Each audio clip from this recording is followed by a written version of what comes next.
Now, Rabbi Shmuel Hanagid, who was the story, and there we come to stories, because in this case, we have more stories than real facts. But the story was that he had a small business in the city. They say that it was a woman that worked for the minister of the country. She found out that this say grocery owner is a wonderful writer in Arabic, in style, and also even calligraphy. He was a master writer. So they began to use him as a kind of unofficially, as a scribe.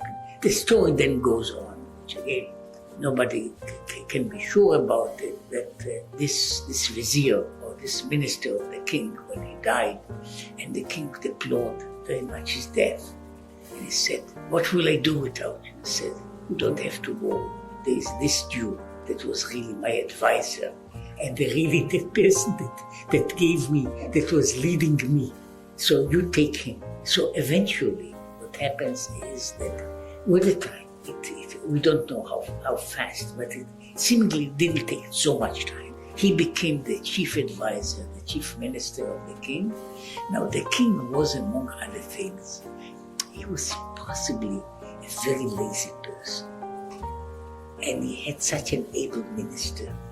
He was really doing everything for him. He possibly indulged in making a slightly bigger harem for himself, the king, and he sent the Jewish minister to do all the work. Now, what he did was, except for handling perhaps basically the finance of the country and handling what are called the internal affairs of the country, eventually he was made the chief general of the army. So he was really a general, working as a general in the army, and all in all, with the ups and downs, he won most of his battles. So he was very able as a general. So that is what I call the outer picture of him. He is still considered one of the great poets of Spain, of Jewish Spain. Great poets. He was really a great poet. He was a Talmudic scholar. He wrote one or two of the first legal codes written in Spain.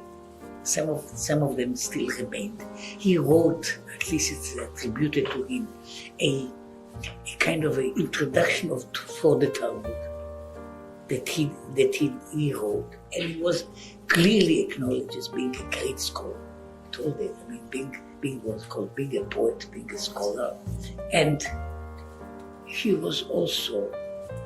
There are some of he wrote letters to many of the Jewish leaders of his time. And seemingly his letters were not just love letters, because as a powerful minister, he was perhaps also adding, now to speak in modern language, he put a big check in each of his letters. So he was really a mecenate, a patron not only of one person, but of many people in Spain and out of Spain.